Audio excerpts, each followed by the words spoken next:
स्वागत है आपका मेरे YouTube channel learning is best में। लर्न पाइथन का ये तीसरा वीडियो है। पाइथन फंडामेंटल पार्ट 1 आज का टॉपिक है। टॉपिक में जाने से पहले अपने वैल्यू कॉर्नर पर चलते हैं और आज का मैसेज है creativity is contagious, pass it on. ये कहा है एल्बर्ट आइंस्टीन ने। और हम अपने टॉपिक की ओर आगे बढ़ते हैं। टॉपिक पे चलने से पहले जो इसका पहला पार्ट है वो है पाइथन कैरेक्टर सेट। हम देखेंगे कि पाइथन कैरेक्टर सेट क्या है। मगर उससे पहले बहुत सारे बच्चों के मन में सवाल आता है कि सर कंप्यूटर प्रोग्रामिंग हम क्यों सीखें, है ना, और इसका उपयोग क्या है। तो चलिए इसको समझाने के लिए मैं एक छोटा सा प्रोग्राम आपको बताता हूँ कि हम कंप्यूटर प्रोग्राम क्यों सीखते हैं। कंप्यूटर प्रोग्राम क्या होता है? It is a set of sequential instruction जो 3 प्रोसेस पे काम करता है, इनपुट, प्रोसेस और output.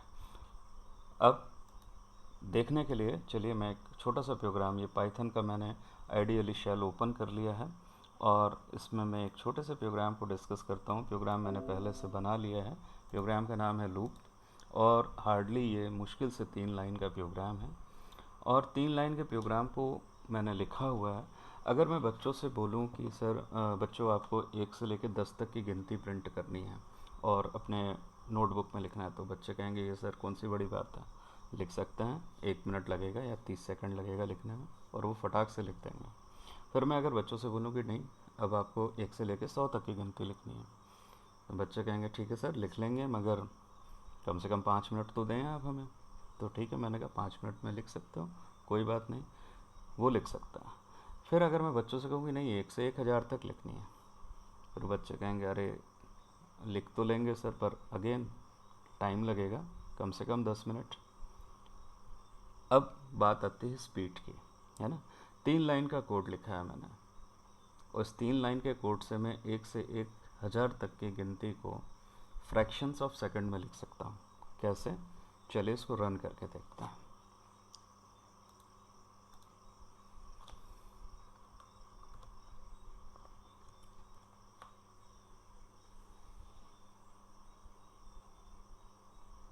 So my task is complete within some seconds. और आप देखेंगे कि अगर मैं इसको स्क्रॉल कर रहा हूँ तो ये पूरी की पूरी सीरीज़ जो है 1 से लेकर के 1000 तक लिखी हुई है। मैं इसको स्क्रॉल करते जा रहा हूँ, आप इसको देख सकते हैं। तो जो काम हम 20 मिनट या 25 मिनट में कर रहे थे, वही काम हम कुछ सेकंड में कर सकते हैं, वो भी एक छोटे से कोड से। बहुत ज़्यादा बड़ा कोड नहीं लिखा है मैंने। तो जब आप इस छोटे से कोड से इतना काम कर सकते हो, तो अगर आप प्रोग्रामिंग को अच्छे से सीखते हो तो आप बड़े से बड़ा प्रोग्राम, बड़े से बड़ा एप्लीकेशन बना सकते हो और जो बहुत ही कम समय में आपका कार्य कर देगा। सो ये प्रोग्रामिंग की स्पेशलिटी होती है, इसलिए हम प्रोग्रामिंग सीखते हैं। आइए अब अपने टॉपिक पर चलते हैं। तो अपन बात कर रहे थे कंप्यूटर फंडामेंटल का फर्स्ट पार्ट और पाइथन कैरेक्टर सेट की बात कर रहे थे। अब what is Python character set? तो हम कोई भी लैंग्वेज सीखें, चाहे हम इंग्लिश सीखें या हिंदी सीखें, हमें उसके रूल्स, हमें उसके ग्रामर या व्याकरण को सीखना ही होता है। ठीक इसी तरह कंप्यूटर लैंग्वेज है। कंप्यूटर लैंग्वेज सीखने के लिए हमें उसके बारे में पहले पता होना चाहिए कि उसमें क्या क्या चीज़ें हो सकती हैं। तो हम पाइथन कैरेक्टर सेट की बात करें तो character set is the set of valid characters that can language can recognise. यानी कि पाइथन लैंग्वेज में कौन कौन से कैरेक्टर को रिकॉग्नाइज किया जाता है, तो अपन देखते हैं। लेटर्स है A to Z और small A to Z, capital A to Z and small A to Z इसके अंदर हम दे सकते हैं। डिजिट्स 0 to 9, 0 1 2 3 4 5 6 7 8 एंड 9, ये डिजिट हम इसमें दे सकते हैं। Special symbol plus minus asterisk slash parenthesis कर flower bracket square bracket double slash equal to not equal to double equal to less than greater than commas dot semicolon colon percentage pipe ampersand at the rate underscore, ये सारे के सारे special symbols हैं।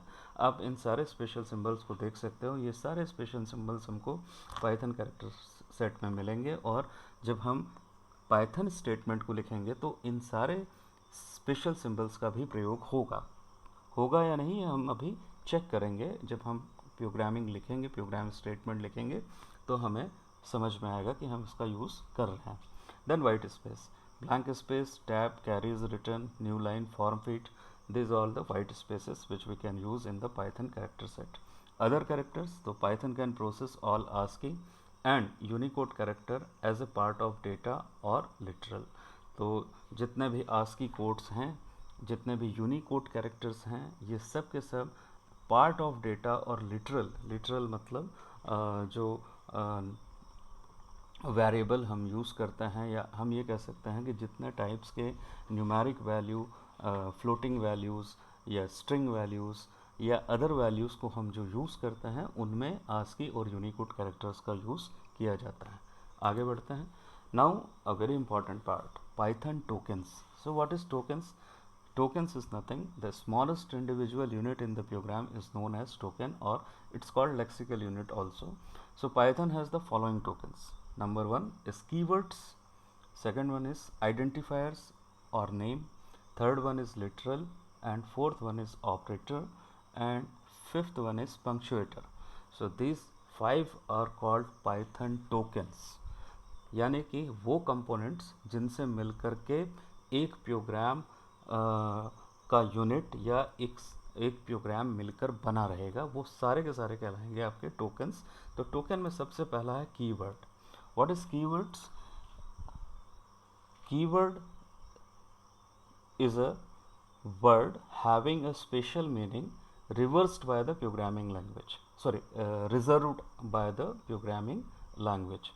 Reserved means we cannot use these words for some other purpose. We can use these keywords, जो keywords मैंने लिखे हुए हैं यहाँ पर 33 keywords लिखे हुए हैं, इन keywords का कुछ ना कुछ स्पेशल मीनिंग है और ये keywords स्पेशल काम के लिए ही यूज़ होते हैं, उसको हम किसी और जगह पर इस्तेमाल नहीं कर सकते। ऐसे वर्ड्स को हम कहते हैं कीवर्ड्स। अभी जैसे मैंने इससे पहले आपको एक प्रोग्राम छोटा सा दिखाया था, उसमें मैंने एक डेफ करके लिखा हुआ था, आप देख सकते हैं डेफ इज़ द कीवर्ड। यहाँ पर डेफ जो है वो ये एक कीवर्ड है जो यूज़ किया गया है, मैंने अपने प्रोग्राम में उसका उपयोग किया था। तो यहाँ पर डेफ क्या है? Def is a one kind of keyword, तो इसका कहीं हम और उपयोग नहीं करेंगे। फॉल्स एक कीवर्ड है, नन एक कीवर्ड है, इफ़ एक कीवर्ड है, इन एक कीवर्ड है, और एक कीवर्ड है, वाइल एक कीवर्ड है। तो ये सारे के सारे जितने भी लेटर्स मैंने वर्ड्स मैंने लिखे हैं, इन सब का कुछ ना कुछ स्पेशल मीनिंग है और इसका कुछ ना कुछ स्पेशल कार्य है। जैसे डेफ का काम है कि फंक्शन को डिफ़ाइन करना, तो डिफ़ाइन करने के लिए हमने डेफ कीवर्ड का यूज़ किया था। तो यहाँ पर ये कीवर्ड्स हैं जो हम पाइथन में यूज़ करते हैं। आगे बढ़ते हैं। आई थिंक आपको बहुत अच्छे समझ में आ गया कि what are the keywords. Next is called literals, sorry, identifiers और names. What is identifier and names, है ना। अब ये क्या होता है? आइडेंटिफायर नेम को देने के लिए कुछ रूल्स हैं। देखिए, पाइथन में हम बहुत सारी चीज़ों का उपयोग करेंगे। हम वेरिएबल को यूज़ करेंगे, हम क्लासेस को यूज़ करेंगे, हम लिस्ट को यूज़ करेंगे, हम डिक्शनरी को यूज़ करेंगे। यानी जितने ऑब्जेक्ट पाइथन के साथ हो सकते हैं, हम उन सारे ऑब्जेक्ट को फंक्शन हम बनाएंगे। तो हम उन जितने भी ऑब्जेक्ट्स हम पाइथन में यूज़ कर रहे हैं, उनको कुछ ना कुछ हम नाम तो देंगे। जैसे अगर हमको कोई वेरिएबल बनाना है, तो वेरिएबल का हम एक नाम देंगे। उस नाम को देने के लिए हम कुछ रूल्स को फॉलो करेंगे। वो रूल्स क्या कहलाते हैं? वो आइडेंटिफायर कहलाएगा। Variable will be called as a identifier, और इस आइडेंटिफायर को नेम देने के कुछ रूल्स हैं। पहला रूल यही है, N identifier is an arbitrary long sequence of letters and digits. So it is a sequence of letters and digit. Second, the first character must be a letter. The underscore count as a letter. The first character must be a letter. We should not start the name of identifier with numbers. Numbers से start नहीं कर सकते हैं, underscore से कर सकते हैं क्योंकि अंडरस्कोर लेटर की तरह काउंट होता है। Third rule is upper and lower case letters are different, all characters are significant. Fourth rule is the digit 0 to 9 can be a part of identifier except for the first character. Identifier are unlimited in the length case is significant. Python is case sensitive as it treat upper and lower case character differently. An identifier must be a keyword of the Python. An identifier cannot contain any special character except for underscore. तो ये rule हैं जो एक identifier को एक object के नाम को देने के लिए इस्तेमाल किए जाते हैं. Let's identify valid and invalid identifiers name, है ना. अब यहाँ पर वैलिड और इनवैलिड आइडेंटिफायर्स नेम को हम आइडेंटिफाई कैसे करेंगे. माई file is exactly a valid identifier, क्योंकि ना तो इस तरह का कोई कीवर्ड है ना. दूसरा, लेटर से शुरू हो रहा है, कहीं इसमें कोई प्रॉब्लम नहीं है, कोई भी स्पेशल सिंबल यूज़ नहीं किया गया है. So my file is a valid identifier. Then basic salary is invalid. While it is invalid, क्योंकि बेसिक और सैलरी के बीच में स्पेस है and space will not allowed in when we are giving the identifier name. So यहाँ पर ये invalid है. इसको हम अभी आइडियली में चेक भी करेंगे, ठीक है. Then dollar underscore name, that is also invalid.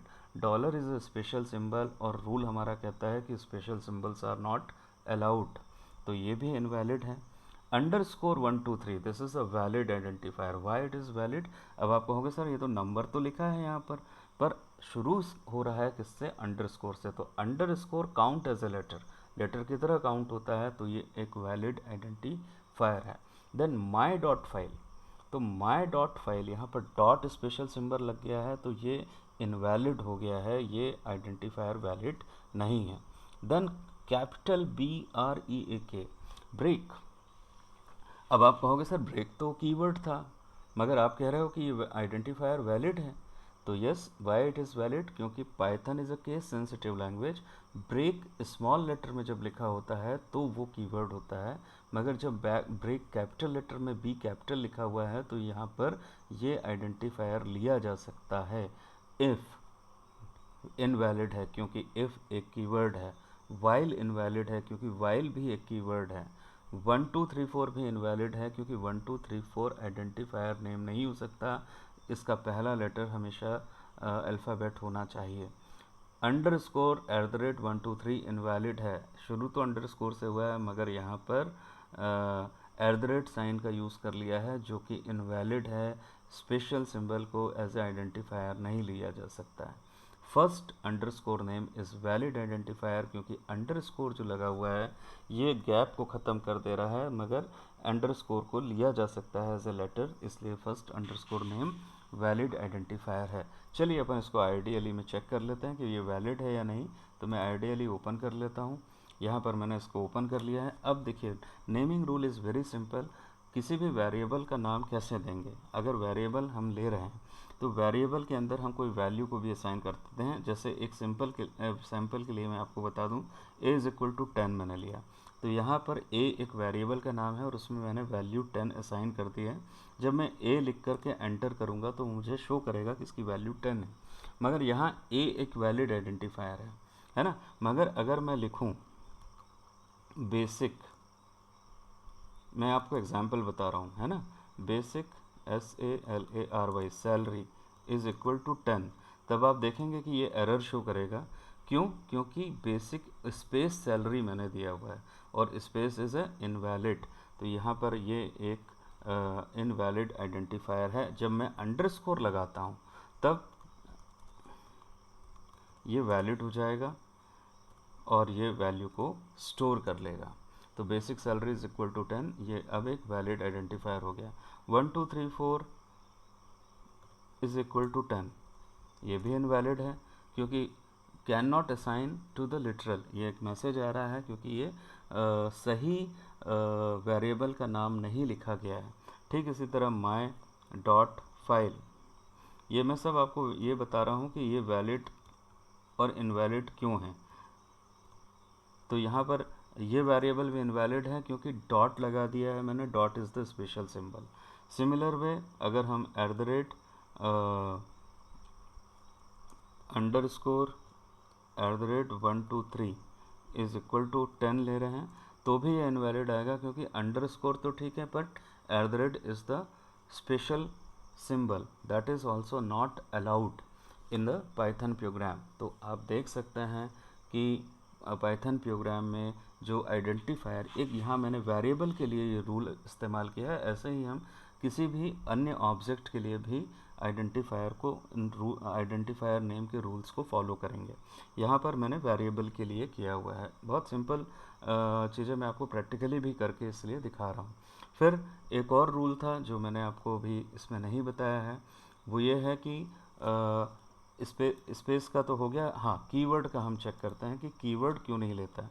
जैसे मैंने कहा इफ़ इज़ द कीवर्ड, तो इफ़ इज़ इक्वल टू 10 लिखेंगे तो if is also a keyword, तो यहाँ पर हम असाइन नहीं कर सकते वैल्यू। मगर अगर हम यहाँ पर कैपिटल इफ़ ले रहे हैं तो मैंने कहा कि केस सेंसिटिव है पाइथन। पाइथन में अपर केस लेटर और लोअर केस लेटर इन दोनों में फ़र्क होता है, और पाइथन के मैक्सिमम जो कीवर्ड हैं जो आपने देखे हैं वो स्मॉल लेटर में हैं। यानी कि हमको पाइथन कीवर्ड्स जो हमने लिया हुआ है इसमें से मैक्सिमम कीवर्ड्स आप देखोगे, जैसे कुछ कीवर्ड आप छोड़ दो, ट्रू छोड़ दो, फॉल्स छोड़ दो, नन छोड़ दो, नॉन लोकल छोड़ दो, तो बाकी सारे कीवर्ड्स स्मॉल लेटर में हैं। तो कीवर्ड्स को भी आइडेंटिफायर के फॉर्मेट में नहीं लिया जा सकता। सो मुझे लगता है कि आज मैंने जितना भी आपको पाइथन फंडामेंटल बेसिक बताया है वो आपको समझ में आ गया होगा, और आशा करता हूँ कि आपको ये वीडियो पसंद भी आएगा। तो अगर आपने मेरे चैनल को सब्सक्राइब नहीं किया है तो subscribe my channel learning is best, और press the bell icon for further notification. आप बेल आइकॉन को ज़रूर प्रेस कर दें ताकि आपको आगे आने वाले वीडियोस मिलते रहें। और प्रोग्रामिंग ज़रूर सीखिए। अगर आप आगे जा कर के बीटेक या बी करना चाहते हैं, वो भी कंप्यूटर साइंस से, तो प्रोग्रामिंग आना बहुत आवश्यक है, और मैं चाहता हूं कि आप अच्छे से पाइथन प्रोग्राम को सीख सकें। धन्यवाद। Stay home, stay safe.